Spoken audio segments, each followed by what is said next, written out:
Today we are going to see about the company auditor part B.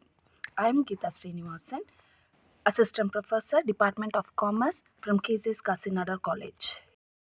Today we will be seeing about the disqualification of company auditor. What are the disqualification? A corporate body has it as limited liability. They cannot be a company auditor and working employees or officers of the company. When the person is working in a company, he himself cannot become a auditor. ஓகேங்களா the partners of officers who are working in the company. So அந்த கம்பெனியுடைய பார்ட்னராக இருக்கிறாங்க அப்படின்னா அவங்களும் company ஆடிட்டராக இருக்க முடியாது.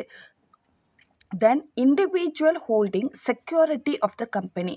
ஒரு அந்த அந்த கம்பெனியுடைய ஷேர் அண்ட் செக்யூரிட்டிஸ் வச்சுருக்காங்களா அந்த individual cannot become a company auditor.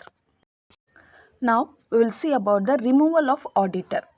So removal of ஆடிட்டர்னால் இன் சம் கேசஸ் ஆடிட்டரை நம்ம வந்து அந்த அதாவது ஈவன் அந்த பீரியட் முடியறதுக்கு முன்னாடியே கூட ஆடிட்டரை அந்த இதுலேருந்து ரிலீவ் பண்ணலாம். எப்படி பண்ணலாம் அப்படின்னா section 140 the rule 7 the auditor appointed under section 139 may be removed from his office before the expiry of the term only.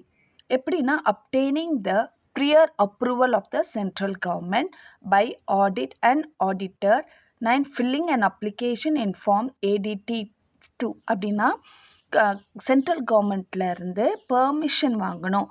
ஒருத்தரை வந்து ரிமூவ் பண்ணுறதுக்கு முன்னாடி ஆடிட்டராக இவர் இருக்க வேண்டாம் அப்படிங்கிறத ரிமூவ் பண்ணுறதுக்கு முன்னாடி சென்ட்ரல் கவர்மெண்ட் கிட்டேருந்து பெர்மிஷன் வாங்கணும். அதுவும் எப்படின்னா அந்த ஃபார்ம் ADT 2 அப்படிங்கிற ஃபார்ம் எல்லாம் இருக்கு இல்லையா அந்த எடிடி ஃபார்மை ஃபில் பண்ணி ஆடிட்டரை ரிமூவ் பண்ணலாம். இது வந்து அந்த ரெசல்யூஷன் பாஸ் பண்ணுற 30 டேஸ்க்குள்ளே நடக்கணும்.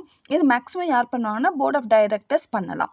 The company shall hold a general meeting within 60 days of the receipt of approval of the central government.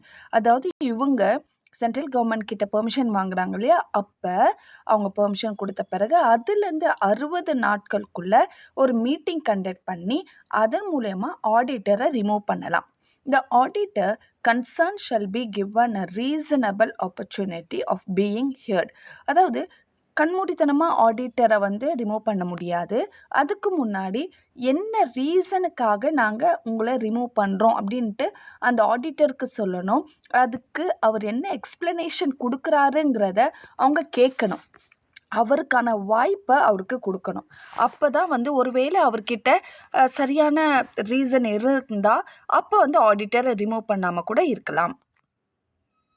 With this topic is over. We'll continue in the next class. Thank you.